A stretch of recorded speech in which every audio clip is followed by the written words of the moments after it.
الحمد لله رب العالمين والصلاة والسلام على خاتم النبيين أما بعد فأعوذ بالله من الشيطان الرجيم بسم الله الرحمن الرحيم الصلاة والسلام عليك يا رسول الله وعلى آلك وأصحابك يا حبيب الله الصلاة والسلام عليك يا نبي الله وعلى آلك وأصحابك يا نور الله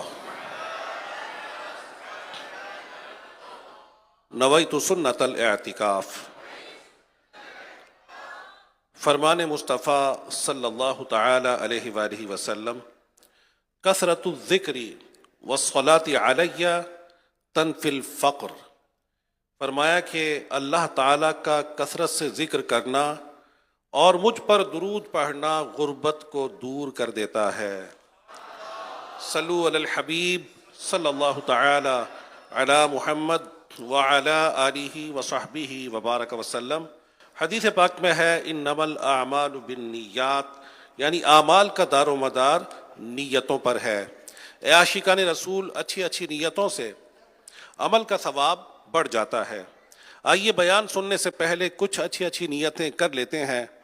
نیت کیجئے کہ رضائے الہی کے لیے بیان سنوں گا، با ادب بیٹھوں گا، خوب توجہ سے بیان سنوں گا، جو سنوں گا اسے یاد رکھنے، خود عمل کرنے اور دوسروں تک پہنچانے کی کوشش کروں گا۔ صلو علی الحبیب صلی اللہ تعالی علی محمد وعلی آلہ وصحبہ وبارک وسلم۔ الحمدللہ اس وقت ہم پاکستان کے صوبے پنجاب کے مشہور شہر خانے وال کے فیضان مدینہ میں موجود ہیں۔ ہفتہ وار سنت و بھرے اجتماع کا سلسلہ الحمدللہ جاری ہے، اور آج کا یہ اجتماع امید یہی ہے کہ خانے وال سے مدنی چینل کے ذریعے پاکستان کے مختلف شہروں، دیہاتوں، گاؤں اور دنیا کے مختلف ممالک میں دیکھا اور سنا جا رہا ہوگا۔ اللہ رب العزت دور و نزدیک سے عاشقان رسول کا اس اجتماع میں جمع ہونا قبول فرمائے، اور مدنی چینل کے ناظرین و سامعین جو اسے ملاحظہ فرما رہے ہیں یا سماعت فرما رہے ہیں، اللہ رب العزت انہیں بھی اس کی خوب خوب برکات عطا فرمائے۔ آج جو بیان ہے یہ اسپیشلی امام اعظم امام ابو حنیفہ رحمۃ اللہ تعالی علیہ کی ذات کے حوالے سے ہے۔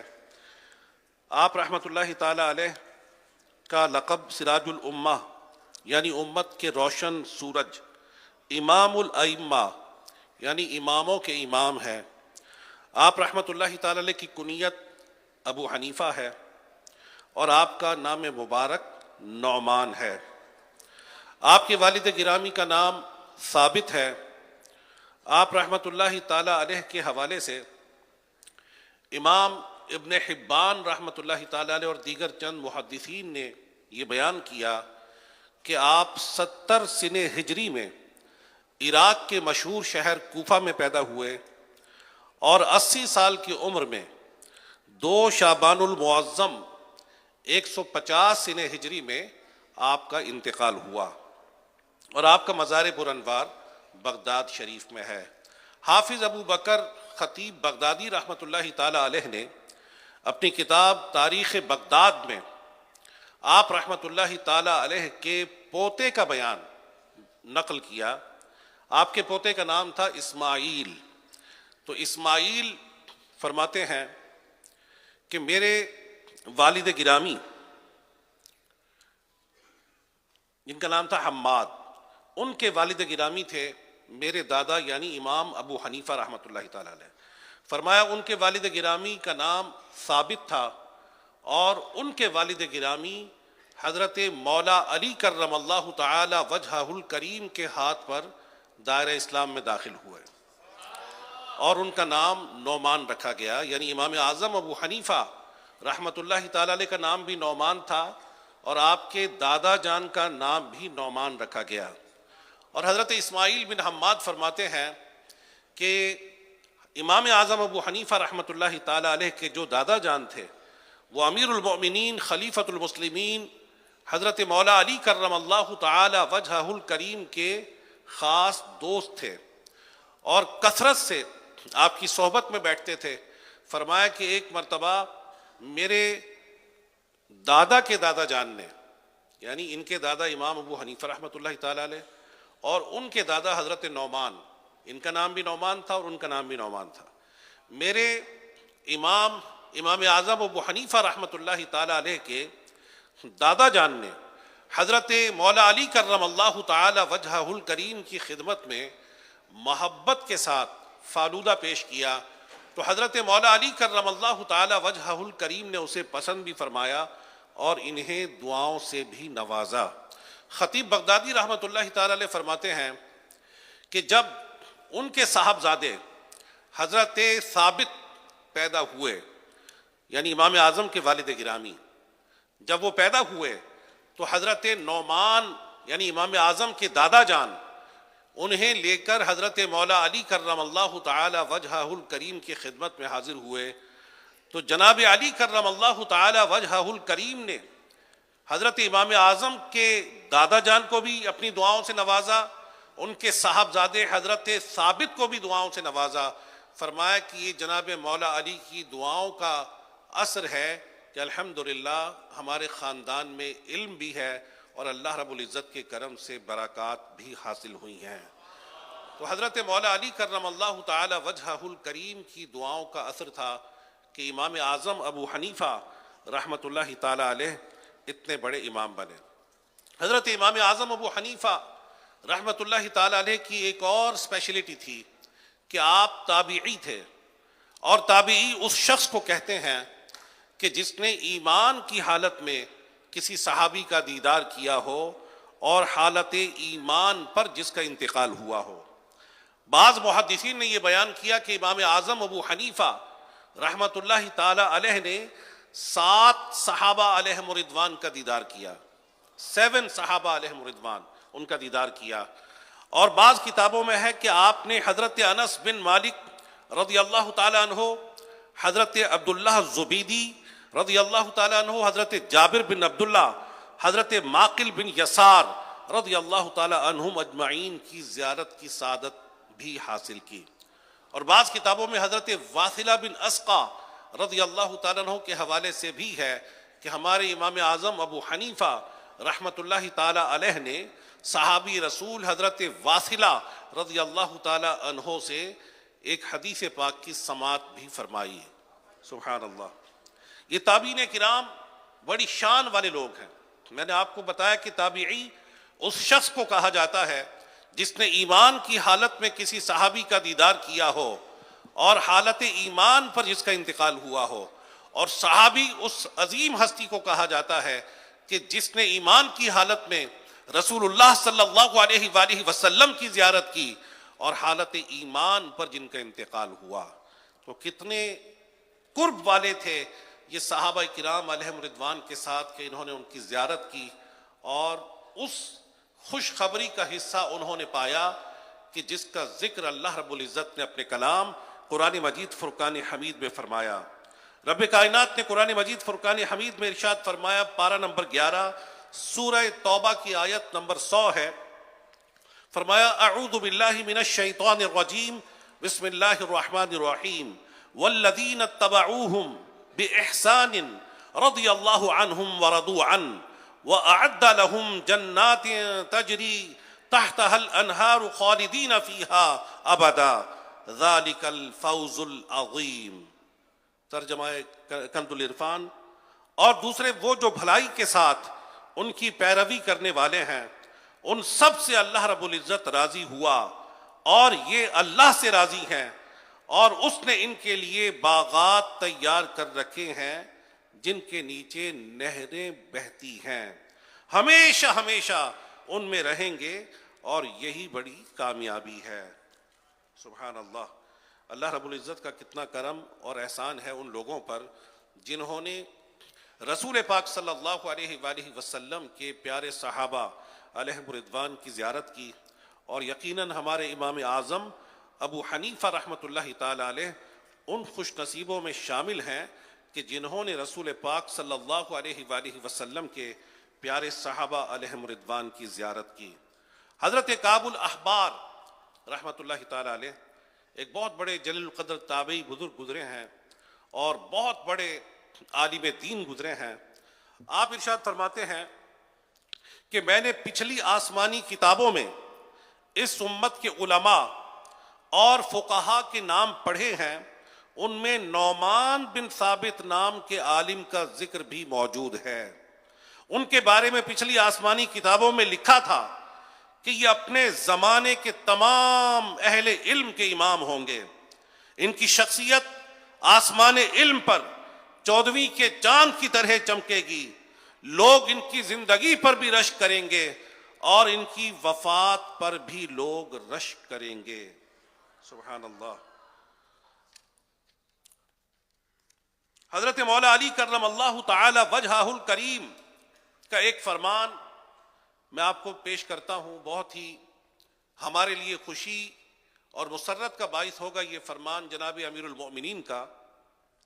آپ نے ارشاد فرمایا ان قریب کوفہ میں ایک شخص ہوگا، لوگ اسے ابو حنیفہ کہیں گے، وہ اپنے دور میں اہل علم کا سردار ہوگا اور تمام شہروں کے علماء اس سے رہنمائی حاصل کریں گے۔ وہ اپنے علم اور اپنے حلم میں بہت ہی اعلیٰ ہوگا، یعنی اس کا علم بھی بہت وسیع ہوگا اور اس کا حلم بھی یعنی قوت برداشت بھی اعلیٰ لیول کی ہوگی۔ اور فرمایا کہ اپنے علم کے ذریعے ہزاروں لوگوں کو تباہی سے بچائے گا۔ یہ کون پریڈکٹ کر رہا ہے؟ امیر المؤمنین مولا علی کرم اللہ تعالی وجہہ الکریم اپنے رفقا کے سامنے حضرت امام اعظم ابو حنیفہ رحمت اللہ تعالی علیہ کے حوالے سے خوشخبری دے رہے ہیں کہ ابو حنیفہ نامی جو شخص ہوگا وہ اپنے علم اور حلم میں بے مثال ہوگا اور اپنے علم کے ذریعے ہزاروں لوگوں کو تباہی سے بچائے گا۔ اور فرمایا کہ بعض لوگ حسد کی وجہ سے اسے برا بھلا کہیں گے اور اپنا ایمان خراب کر لیں گے۔ اللہ اکبر۔ امام اعظم ابو حنیفہ رحمت اللہ تعالی علیہ اپنے دور کے علماء میں بہت بڑا مقام و مرتبہ رکھتے تھے۔ امام شافعی رحمت اللہ تعالی علیہ نے ان کے بارے میں فرمایا الفقہاء کلہم عیال ابی حنیفہ فی الفقہ، کہ جتنے بھی فقہا ہیں نا اپنے دور کے وہ حاجت مند ہیں امام ابو حنیفہ رحمت اللہ تعالی علیہ کے دین میں سمجھ بوجھ کے حوالے سے۔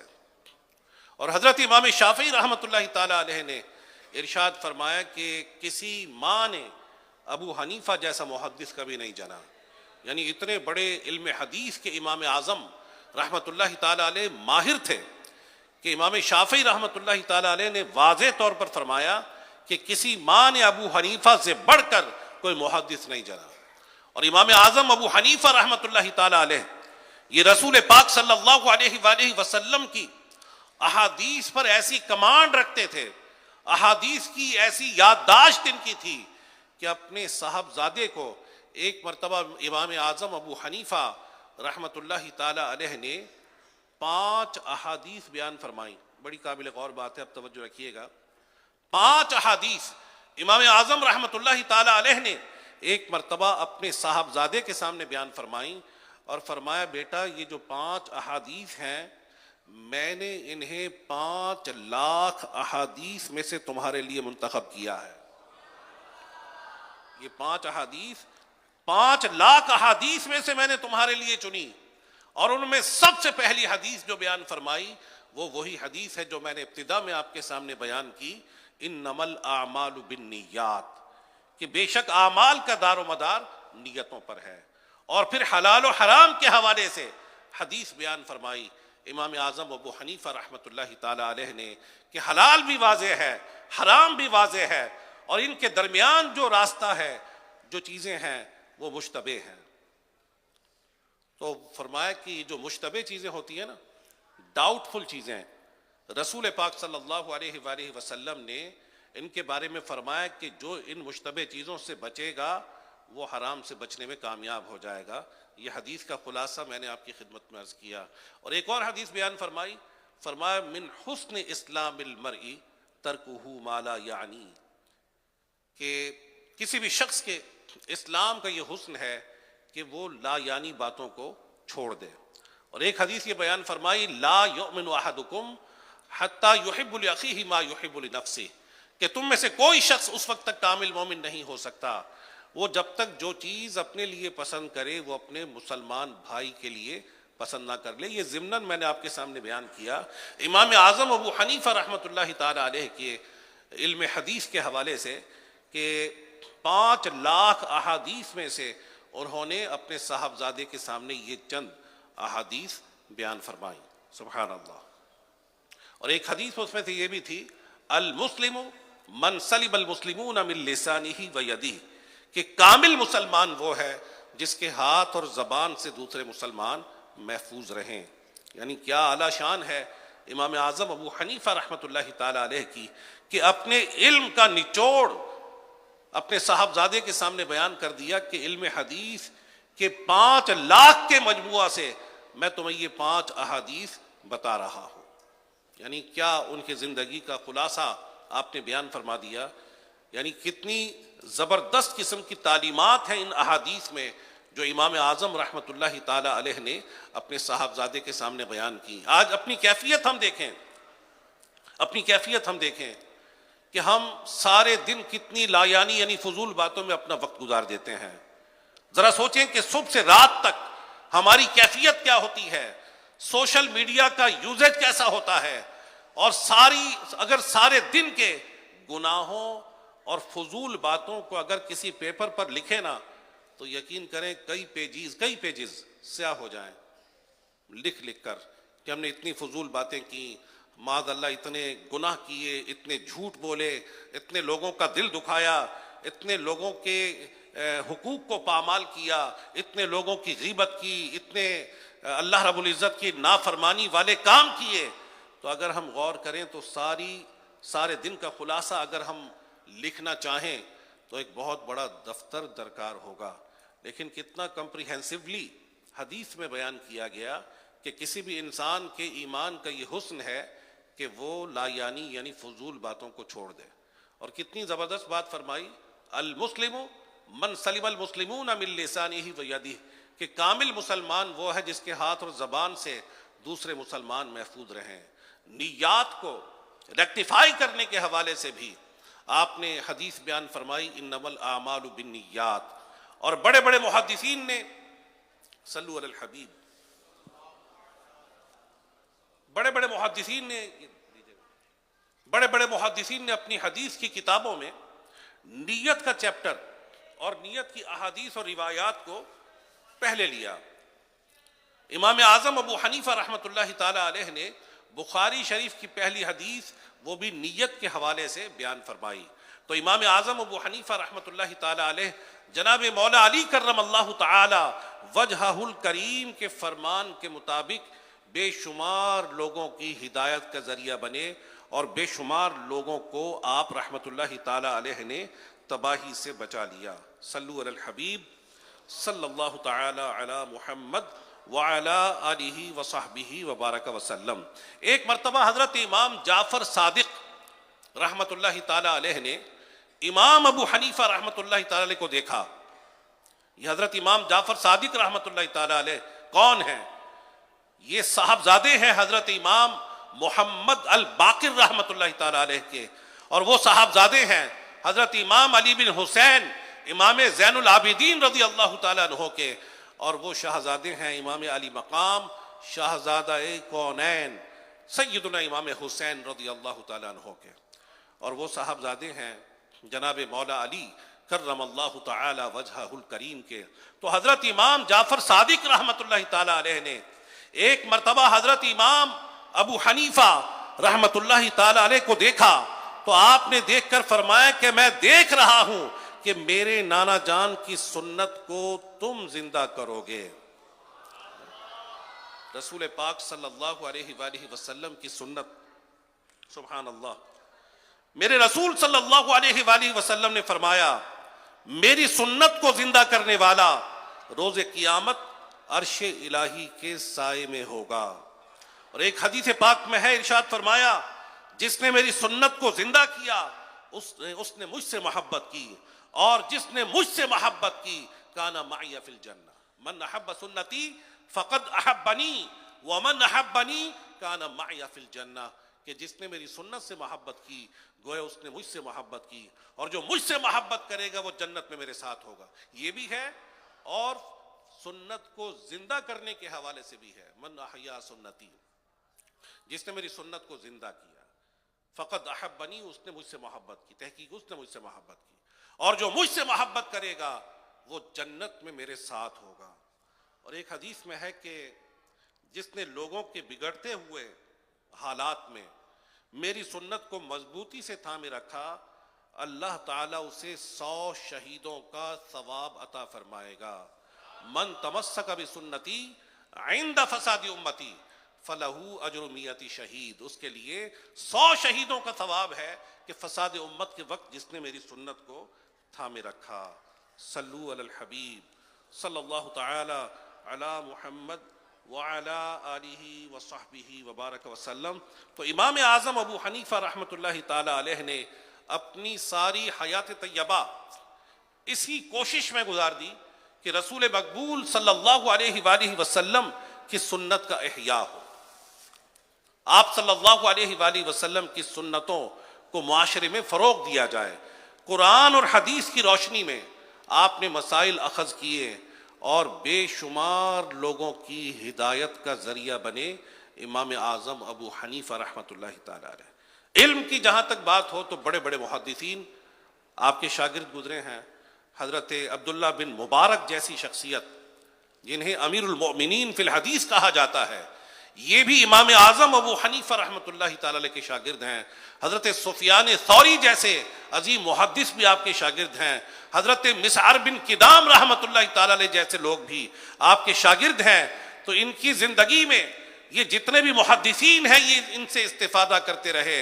حضرت عبداللہ بن مبارک رحمۃ اللہ تعالی علیہ نے ایک مرتبہ لوگوں کو فرمایا کہ یہ وہ ابو حنیفہ ہے کہ آج میرے پاس جتنا بھی دین کے فقہ کا علم ہے یہ ابو حنیفہ رحمۃ اللہ تعالی علیہ کے مرہون منت ہے۔ امام اعظم ابو حنیفہ رحمۃ اللہ تعالی علیہ اللہ رب العزت کے وہ نیک بندے تھے جنہوں نے اپنی ساری زندگی رب کائنات کے دین کی فرما برداری میں گزار دی، خوف خدا رکھنے والے، زہد و تقوی رکھنے والے، سنت کا ہر معاملے میں لحاظ رکھنے والے، تلاوت قرآن کی کثرت کرنے والے۔ آپ کے حوالے سے ایک جگہ کا ذکر ہے، ایک مسجد کا، کہ آپ نے صرف اس مقام پر قرآن مجید فرقان حمید کے 7000 ختم کیے، ایک مقام پر، صرف ایک مقام پر روزانہ ختم قرآن کرنے والی ہستی تھی امام اعظم ابو حنیفہ رحمۃ اللہ تعالی علیہ۔ کثرت سے روزہ رکھنے والے، کثرت سے ذکر الہی کرنے والے۔ حضرت مسعر بن کدام رحمۃ اللہ تعالی علیہ فرماتے ہیں کہ میں نے امام اعظم ابو حنیفہ رحمۃ اللہ تعالی علیہ کو جب بھی دیکھا دن کے حالت میں ان کو روزے سے ہی دیکھا، اور رات کو جب دیکھا تو اللہ رب العزت کی بارگاہ میں کھڑے ہو کر عبادت کرتے ہوئے میں نے امام اعظم ابو حنیفہ رحمۃ اللہ تعالی علیہ کو دیکھا۔ ابتداءً جب انہیں دیکھا، انہوں نے ایکو بند کرے گا، ابتداءً جب انہیں دیکھا تو فرمایا کہ جب میں نیا آیا آپ کی خدمت میں تو میں نے آپ کا جو شیڈیول دیکھا وہ یہ تھا کہ آپ رات کو بھی اللہ رب العزت کی بارگاہ میں قیام کرتے اور دن میں بھی رب کائنات کے دین کا درس دیتے، اور ایک بہت ہی مختصر وقت میں آپ رحمت اللہ تعالی علیہ نے آرام کیا۔ تو میں نے سوچا کہ شاید اگلے دن یہ شیڈیول چینج ہو جائے گا، لیکن اگلے دن بھی چینج نہ ہوا۔ پھر اس سے اگلا دن جب دیکھا تو میں نے دیکھا کہ آپ کی روٹین ہی یہی ہے کہ آپ کی زندگی سے آرام نامی چیز یہ مفقود نظر آتی ہے، اور آرام نامی چیز کا آپ کی زندگی میں دور دور تک نام و نشان نظر نہیں آتا۔ آپ کے آرام کرنے کا وقت بہت کم ہے، اور آپ اللہ رب العزت کی عبادت میں ہر وقت مصروف رہتے ہیں، ساری رات قیام کرنے میں گزار دیتے ہیں۔ تو میں نے اس دن یہ نیت کر لی کہ اب زندگی بھر میں امام اعظم ابو حنیفہ رحمۃ اللہ تعالی علیہ کا در چھوڑ کر نہیں جاؤں گا. بس ساری زندگی ان کی خدمت میں گزار دی. اور پھر اس خدمت گزاری کا اور زہد و تقوی کا، اس صحبت کا اثر یہ ہوا کہ حضرت مسعر بن کدام رحمۃ اللہ تعالی علیہ کا امام اعظم کی مسجد میں حالت سجدہ میں ہی انتقال ہوا.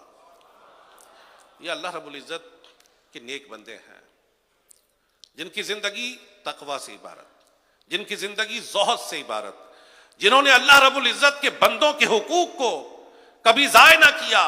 ساری زندگی رب کائنات کی اطاعت اور فرما برداری میں گزارنے والے لوگوں میں امام اعظم ابو حنیفہ رحمۃ اللہ تعالی علیہ کا ایک نام ہے.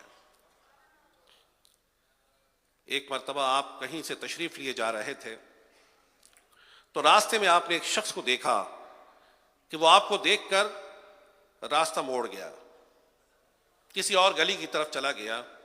لیکن اتفاق کی بات ہے کہ وہ گلی آگے سے بند تھی.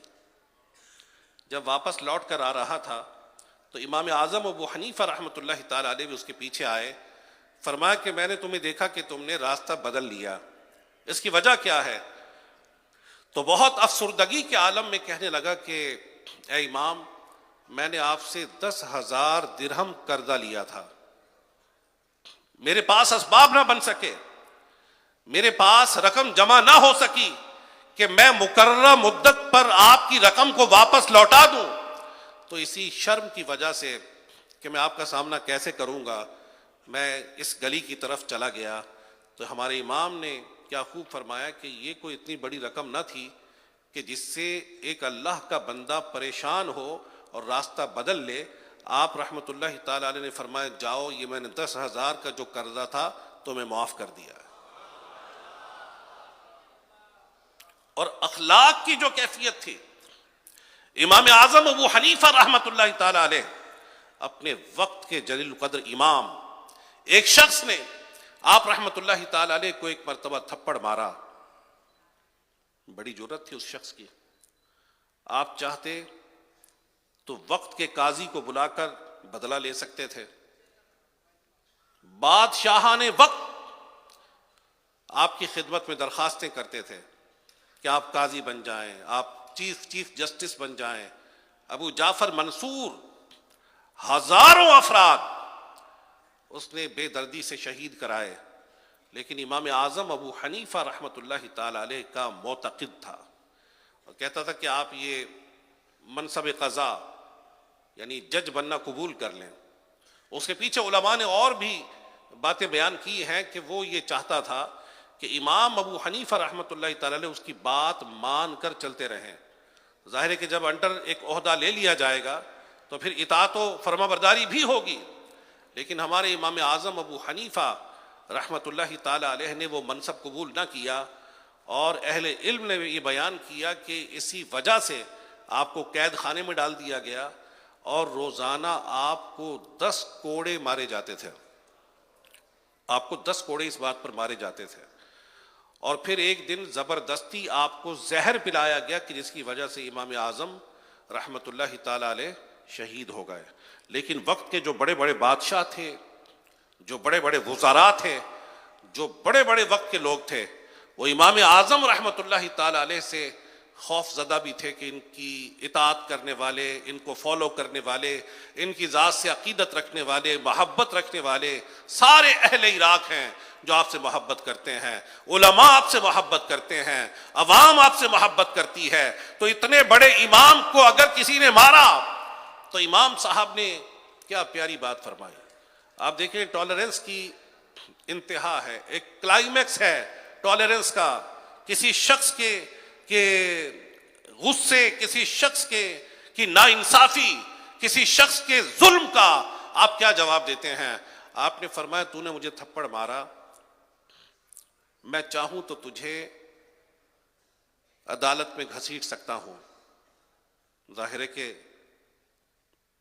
اس کے خلاف درخواست ہوتی تو پھر اس کی جو حالت ہوتی وہ آپ اور مجھ سے باہر نہ ہوتی. اگر میں چاہتا تو تجھے عدالت میں گھسیٹ سکتا تھا، لیکن تو نے مجھے تھپڑ مارا تو تیرے تھپڑ کی وجہ سے مجھے صبر کا موقع ملا. اور پھر جواب کیا دیتے ہیں کہ اگر قیامت کے دن میرے رب تبارک و تعالی نے مجھے کوئی منصب وجاہت دیا, مجھے کوئی رب کائنات نے نواز کر داخل جنت ہونے کا حکم فرما دیا, کوئی عہدہ دے دیا, قیامت کے دن میرے مرتبے کو اگر میرے رب نے بلند کر دیا تو میں تجھے ساتھ لیے بغیر جنت میں نہیں جاؤں گا. کیا کیفیت تھی اللہ رب العزت کے اس بندے امام اعظم ابو حنیفہ رحمۃ اللہ تعالی علیہ کی, کہ اپنے اوپر ظلم کرنے والے کو کتنے بڑے انعام سے نواز رہے ہیں. اور جب تجارت کی تو تجارت بھی ایسے انداز سے کی کہ ہم سب حنفیوں کو غور کرنا چاہیے.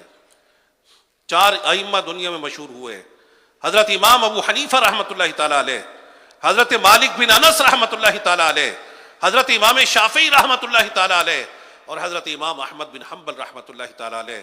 محدثین تو بڑے بڑے آئے, حضرت امام اوزائی جیسے, حضرت ابو جعفر ابن جریر طبری رحمۃ اللہ تعالی علیہ جیسے, حضرت سفیان ثوری جیسے, سفیان بن عیینہ جیسے, یحییٰ بن معین جیسے, امام بخاری جیسے, امام مسلم جیسے بڑے بڑے محدثین دنیا میں آئے. لیکن اللہ رب العزت کے بندوں میں جو 4 ہستیاں تھیں یہ ایسی تھی کہ لوگوں نے ان کی تقلید کرتے ہوئے اپنی زندگی کو گزار دیا.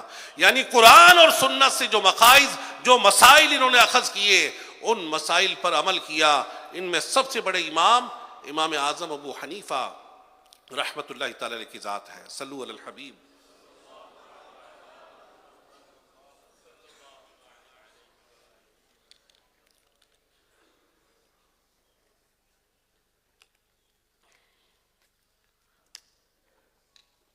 دکانداری کی بات ہو رہی تھی نا کہ کس انداز سے انہوں نے دکانداری کی. آپ کپڑے کے تاجر تھے, آپ کی دکان بھی تھی, واقعات تو بے شمار ہیں. ایک مرتبہ آپ دکان پر تشریف لائے, آپ نے اپنے ملازم سے ایک کپڑے کے بارے میں پوچھا کہ وہ کپڑا کہاں ہے, تو ملازم نے کہا کہ میں نے کسی شخص کو وہ کپڑا 1000 درہم کا فروخت کر دیا ہے. امام اعظم ابو حنیفہ رحمۃ اللہ تعالی علیہ ناراض ہوئے. آپ نے فرمایا اس کی جو ویلیو تھی, اس کی جو ورتھ تھی وہ تو 400 درہم تقریباً ہوگی, تم نے 1000 درہم کا وہ کپڑا بیچ دیا بندے کو. اگر آج کا کوئی شخص ہوتا تو وہ خوش ہوتا, اپریسیشن دیتا کہ یہ میرا سیلز مین بڑا زبردست ہے, اس نے تو کمال کا گاہک کو چکر دیا اور ایک 400 کی چیز کو 1000 کا بیچ دیا, اپریسیشن ملتی. لیکن امام اعظم ابو حنیفہ رحمۃ اللہ تعالی علیہ ایسے ہی ساری دنیا میں ان کی عظمت اور ان کی شان کے ڈنکے نہیں بجتے. یہ جو 4 ہستیاں میں آپ کو بتا رہا ہوں کہ ان کا علم, ان کا عمل, ان کا کردار, ان کا زہد, ان کا تقوی کمال کا تھا, ان کا عشق رسول صلی اللہ علیہ وآلہ وسلم کمال کا تھا. حضرت امام شافعی رحمۃ اللہ تعالی علیہ, ابھی وہ بات میں آپ کو بیان کروں گا, زہد و تقوی اور عشق اور محبت کی بات آئی. امام شافعی رحمۃ اللہ علیہ فرماتے ہیں کہ میں نے امام مالک بن انس رحمۃ اللہ تعالی علیہ کا دور دیکھا کہ جب میں اکتساب علم کے لیے ان کے پاس مدینہ منورہ پہنچا, ایک مرتبہ کسی کتاب کی ضرورت پڑی تو امام حضرت مالک بن انس رحمۃ اللہ تعالی علیہ نے کسی کے سامنے دست سوال دراز نہ کیا بلکہ اپنے گھر کے شہتیر بیچ کر کتاب خریدی. یہ وہ امام تھے. فرمایا کہ کافی عرصے بعد مجھے پتہ چلا کہ حضرت امام مالک بن انس رحمۃ اللہ تعالی علیہ بہت امیر ہو گئے ہیں. تو میں نے سوچا کہ غریبی میں تو ان سے درس لیتا رہا, ان کی زیارت کرتا رہا, چلو اب امیر ہو گئے, اب دیکھتے ہیں کہ اب زندگی کیسے گزر رہی ہے. تو فرمایا میں مدینہ منورہ پہنچا تو میرے پہنچنے پر میں نے دیکھا کہ کسی شخص نے حضرت امام مالک بن انس رحمۃ اللہ تعالی علیہ کو 200 گھوڑے تحفے کے طور پر دیے. فرمایا شام تک آپ نے سارے گھوڑے لوگوں کے درمیان تقسیم کر دیے. تو میں نے کہا کہ استاذ محترم کوئی ایک گھوڑا تو اپنی سواری کے لیے رکھ لیتے, آپ نے یہ کیا کیا کہ سب کچھ بانٹ دیا, کوئی اپنے پاس نہ رکھا. تو حضرت امام مالک بن انس رحمۃ اللہ تعالی علیہ نے جواب دیا کہ جس زمین کے نیچے اللہ رب العزت کے رسول صلی اللہ علیہ وآلہ وسلم آرام فرما ہو. مالک بن انس کون ہوتا ہے کہ اس زمین کو اپنے گھوڑوں کے پاؤں تلے روندے؟ میں ایسا نہیں کر سکتا.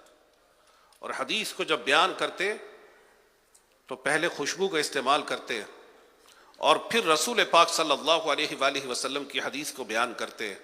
حضرت امام شافعی رحمۃ اللہ تعالی کا زہد و تقوی بھی مشہور ہے.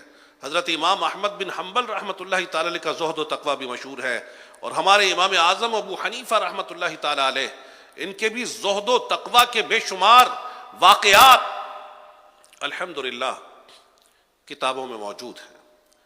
امام اعظم ابو حنیفہ رحمۃ اللہ تعالی علیہ کے حوالے سے میں نے آپ کو بیان کیا کہ اس شخص نے، آپ کے جو ملازم تھا، اس نے کہا کہ حضرت 1000 درہم کا میں نے کپڑا بیچ دیا، اور جس شخص کو بیچا ہے وہ مدینہ منورہ کا رہنے والا ہے، وہ وہاں سے آیا تھا کپڑا خریدنے کے لیے. اسے کسی نے بتایا کہ ابو حنیفہ کی دکان سے تمہیں یہ مل سکتا ہے، نعمان کی دکان سے مل سکتا ہے، تو وہ لے کر چلا گیا. امام صاحب ناراض ہوئے، فرمایا کہ آج سے تم میری دکان پر کام نہیں کرو گے، کہ تم نے ایک مسلمان کو دھوکہ دیا، سستی چیز اسے مہنگی بیچ دی. اس کے بعد ایک عجیب معاملہ، عجیب واقعہ ہوا کہ امام صاحب رحمۃ اللہ تعالی علیہ نے مدینہ منورہ زادہ اللہ شرفا و تعظیمہ کے لیے رخت سفر باندھا. مدینہ منورہ پہنچ گئے. کوئی اتا پتہ بھی نہیں ہے بندے کا، کوئی عام آدمی تھا جو لے کر چلا گیا. لیکن دل میں کیسا خوف ہے کہ ایک مسلمان کے ساتھ زیادتی ہوئی. حالانکہ یہ ان کا تقویٰ تھا. اگر وہ خوشی سے 1000 درہم کا کپڑا لے گیا تو اس میں کوئی گناہ والی بات نہیں تھی. لیکن امام اعظم ابو حنیفہ رحمۃ اللہ تعالی علیہ کا یہ تقوی کا، میں نے عرض کیا کہ کلائمیکس آپ نے ابھی سنا نا، یہ تقوی کا عروج تھا کہ آپ رحمۃ اللہ تعالی علیہ یہ برداشت نہ کر سکے کہ ایک مسلمان کو ایک 400 درہم والی چیز 1000 درہم کی دے دی گئی. آپ مدینہ منورہ پہنچے. ایک دن ایک مسجد میں آپ تشریف فرما تھے.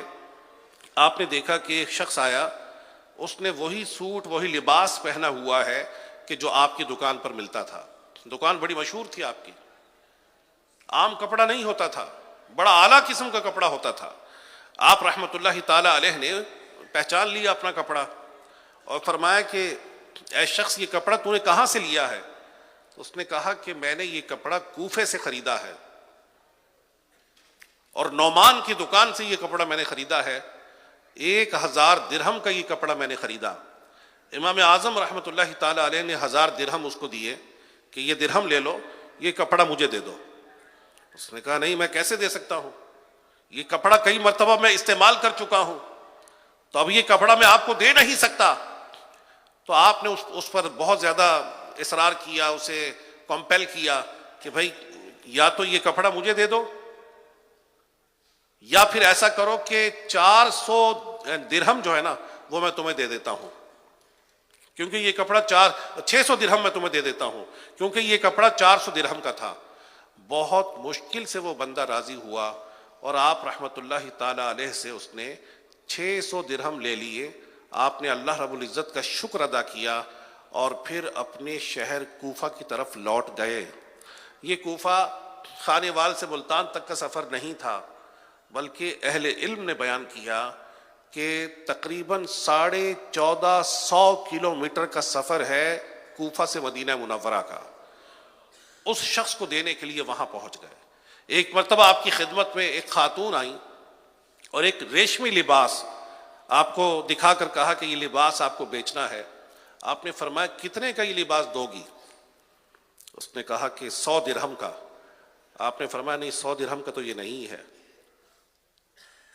تو اس نے کہا کہ ٹھیک ہے، پھر آپ ایسا کیجئے 200 درہم کا لے لیں.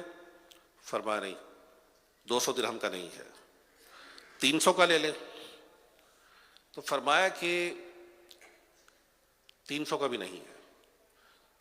جب 500 کی بات آئی نا تو اس نے کہا کہ امام آپ مجھ سے مذاق کرتے ہیں. تو آپ نے فرمایا کسی شخص کو بلاؤ جسے اس کپڑے کا پتہ ہو. کسی شخص کو بلایا گیا. اس نے کہا کہ واقعی یہ کپڑا مہنگا ہے. تو وہ عورت حیران ہو گئی کہ ایسے بھی لوگ دنیا میں موجود ہیں کہ جو اللہ رب العزت کے بندوں کا خیال رکھنے والے ہیں، ہم ان سے محبت کا دم بھرتے ہیں.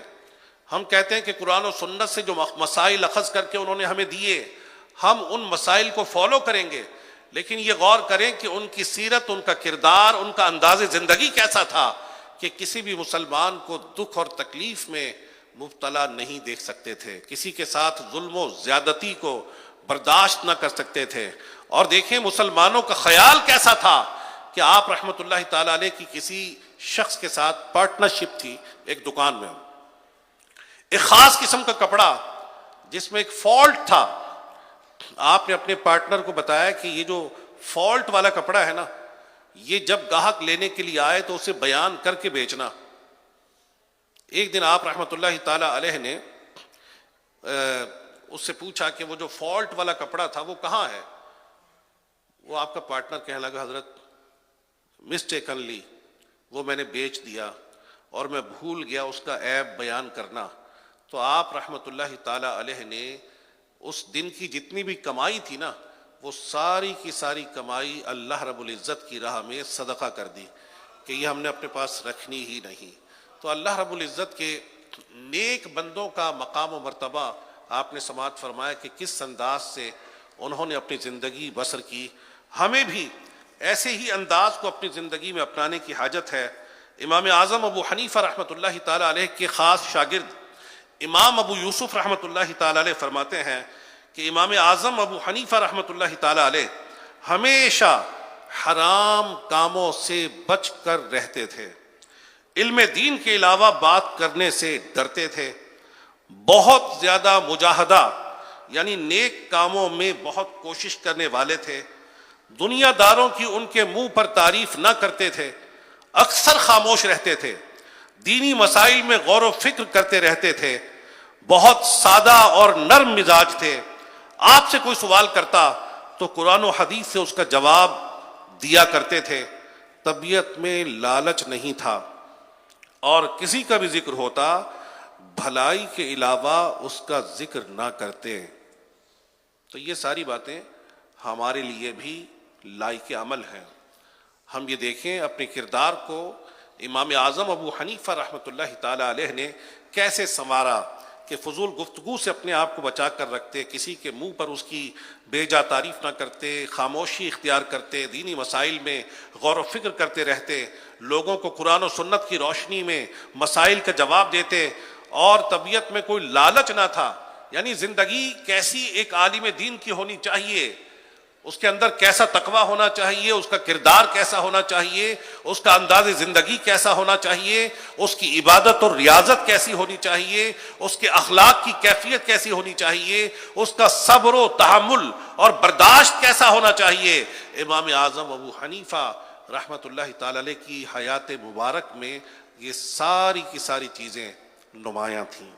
صلو علی الحبیب صلی اللہ تعالی علی محمد وعلی آلہ وصحبہ وبارک وسلم. ماشاء اللہ امام اعظم رحمۃ اللہ تعالی علیہ نے اپنی حیات مبارک زہد و تقویٰ میں گزاری. آپ نے سماعت فرمایا. تو ہم سب کو یہ کوشش کرنی ہے کہ اپنی زندگی اللہ رب العزت کے خوف میں، نبی پاک صلی اللہ علیہ وآلہ وسلم کی محبت میں گزاریں. بڑی خوش قسمتی اور سعادت کی بات ہے ہم سب مسلمانوں کے لیے کہ رب کائنات کے فضل و کرم سے الحمدللہ عز و جل ماہ شعبان المعظم کا چاند نظر آ گیا. آج ماہ شعبان کی پہلی کی چاند رات ہے، ٹھیک ہے، یعنی صبح شعبان المعظم ہوگا. امام اعظم ابو حنیفہ رحمۃ اللہ تعالی علیہ کی کہ وصال کا جو مہینہ ہے وہ بھی شعبان المعظم ہے. 2 شعبان کو آپ نے وصال فرمایا. شعبان بہت ہی عظمت اور برکت والا مہینہ ہے. رسول پاک صلی اللہ علیہ وآلہ وسلم نے فرمایا شعبان المطہر و رمضان المکفر، یعنی شعبان پاک کرنے والا اور رمضان کفارہ ہے. اس مہینے میں 4 عبادات کا خاص طور پر عاشقان رسول کو اہتمام کرنا چاہیے. ذرا غور سے سماعت فرمائیے گا یہ 4 عبادات کون سی ہیں. حضور سید غوث اعظم شیخ عبد القادر جیلانی رحمۃ اللہ تعالی علیہ فرماتے ہیں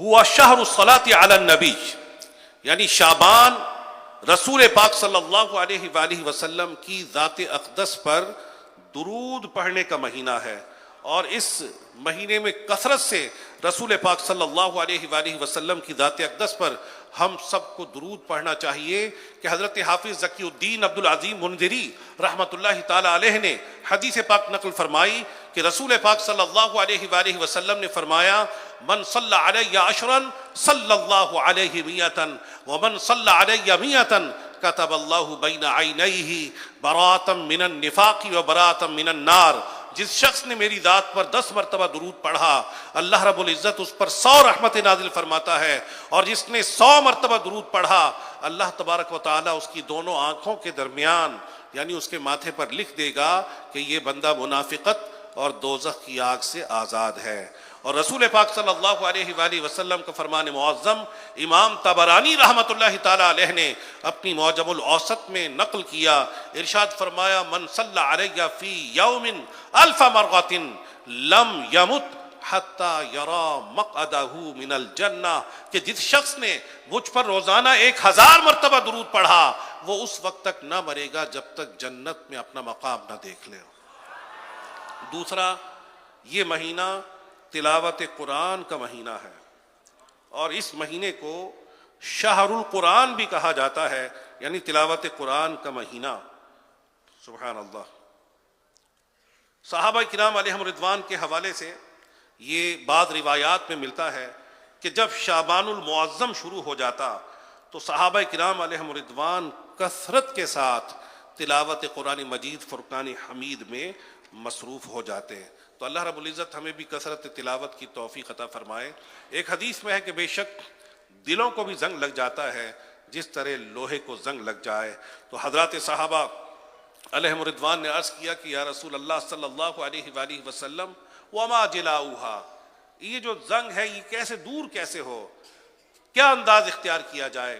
تو ارشاد فرمایا موت کا کثرت سے ذکر کرنا اور تلاوت قرآن کرنا، یعنی یہ 2 اعمال اور 2 طریقے ایسے ہیں کہ جو دلوں کا زنگ دور کرنے میں ہیلپ فل ہوتے ہیں، تو ہمیں اس کی بھی کثرت کرنی چاہیے۔ اور تیسرا عمل شعبان کا کہ اس میں جتنا ہو سکے زیادہ سے زیادہ نفلی روزے رکھے جائیں، کہ حضرت عائشہ رضی اللہ تعالیٰ عنہ فرماتی ہیں کہ اللہ پاک کے آخری نبی مکی مدنی صلی اللہ علیہ وآلہ وسلم کو میں نے شعبان سے زیادہ کسی مہینے میں روزے رکھتے نہیں دیکھا۔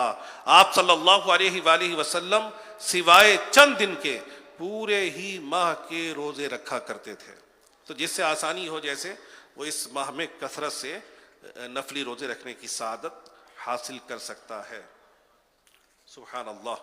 چوتھا عمل جو شعبان میں اختیار کرنے کی ہمیں خاص طور پر حاجت ہے کہ اللہ رب العزت کی بارگاہ میں کثرت سے توبہ اور استغفار کرنی چاہیے۔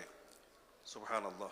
یہ وہ مہینہ ہے کہ جس میں اعمال اللہ رب العزت کی بارگاہ میں پیش کیے جاتے ہیں، اور اس مہینے میں حضرت ملک الموت علیہ السلام کو ان لوگوں کے ناموں کی فہرست دے دی جاتی ہے جن کی آئندہ سال روح قبض کی جائے گی، یعنی 15 شعبان سے اگلے 15 شعبان تک جن لوگوں کو دنیا سے جانا ہوتا ہے ان کی فہرست دے دی جاتی ہے حضرت اسرائیل علیہ السلام کو۔ اللہ رب العزت ہمیں اس ماہ میں خاص طور پر کثرت سے عبادت، تلاوت، کثرت ذکر و درود، نوافل اور استغفار کی توفیق عطا فرمائے، اور ایسی استغفار کی توفیق ملے کہ ہم گناہوں کی طرف مائل نہ ہوں۔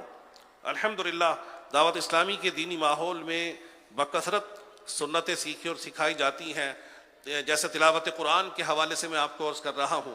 دعوت اسلامی کا ایک شعبہ ہے مدرسۃ المدینہ بالغان۔ یہ مدرسۃ المدینہ بالغان الحمدللہ ساری دنیا میں عاشقان رسول کو قرآن مجید فرقان حمید کی تعلیم دے رہا ہے۔ مدرسۃ المدینہ بالغان نام سے بھی ظاہر ہے کہ یہ بڑی عمر کے لوگوں کے لیے ہے۔ اس میں بالغان اور بالغات دونوں کے لیے مدرسے لگائے جاتے ہیں، جن میں عاشقان رسول جو ایڈلٹ ہیں انہیں قرآن مجید سکھایا جاتا ہے۔ الحمدللہ لاکھوں عاشقان رسول اس مدرسۃ المدینہ بالغان کے ذریعے قرآن مجید فرقان حمید کی تعلیم حاصل کر رہے ہیں۔ پچھلے دنوں میرا جانا ہوا شجاع آباد کی بار یعنی شجاع آباد کے بار میں جانا ہوا کچہری میں، تو وہاں پر ایک سیریمنی ان لوگوں نے رکھی ہوئی تھی. اب آپ حیران ہوں گے کس چیز کی سیریمنی. انہوں نے مجھے بیان کی دعوت دی. وہ سیریمنی یہ تھی کہ دعوت اسلامی کے مبلغ نے وہاں پر جن وکلاء کو قرآن مجید فرقان حمید کا ختم کرایا تھا ان کے ختم قرآن کی خوشی میں وہ تقریب رکھی ہوئی تھی، تو اس سے خوشی ہوئی. الحمدللہ مختلف شعبہ جات میں دعوت اسلامی الحمدللہ قرآن مجید فرقان حمید کی تعلیم کو عام کرنے کی کوشش کر رہی ہے. صلو علی الحبیب. الحمدللہ دعوت اسلامی اکوان عالم میں دین کی خدمت کا ڈنکا بجا رہی ہے. مختلف شعبہ جات میں یہ خدمت دین کا کام الحمدللہ عز و جل ہو رہا ہے. ایک ایپلیکیشن بہار شریعت کے نام سے الحمدللہ یہ دعوت اسلامی کے آئی ٹی ڈپارٹمنٹ نے اپلوڈ کی ہے. اس ایپلیکیشن میں مطلوبہ متن کو بھی تلاش کیا جا سکتا ہے آسانی کے ساتھ، اور سرچ کو مزید بہتر بنانے کے لیے اس میں اردو کی بورڈ کی سہولت بھی موجود ہے تاکہ ایپلیکیشن میں آپ آسانی سے تلاش کر سکیں قرآنی آیات، احادیث، ٹرمینالوجیز اور لغت کے مختلف معاملات کو. صلو علی الحبیب صلی اللہ تعالی علی محمد وعلی آلہ وصحبہ وبارک وسلم. الحمدللہ رجب المرجب جب بھی شروع ہوتا ہے تو شیخ طریقت امیر اہل سنت بانی دعوت اسلامی مولانا محمد الیاس اتار قادری صاحب مدد اللہ العالی عاشقان رسول کو ترغیب دلاتے ہیں ایک سنت دعا پڑھنے کی. تو ہم بھی یہ دعا پڑھ لیتے ہیں، انشاءاللہ الکریم اس دعا کی برکات ہم سب کو حاصل ہوں گی. صلو علی الحبیب صلی اللہ تعالی علی محمد وعلی آلہ وصحبہ وبارک وسلم. دعا پڑھ لیجیے. اللہم بارک لنا فی رجب وشعبان وبلغنا رمضان. اس کا ترجمہ ہے کہ اے اللہ پاک تو ہمارے لیے رجب اور شعبان میں برکت عطا فرما اور ہمیں رمضان تک پہنچا. ماشاءاللہ ماشاءاللہ. صلو علی الحبیب.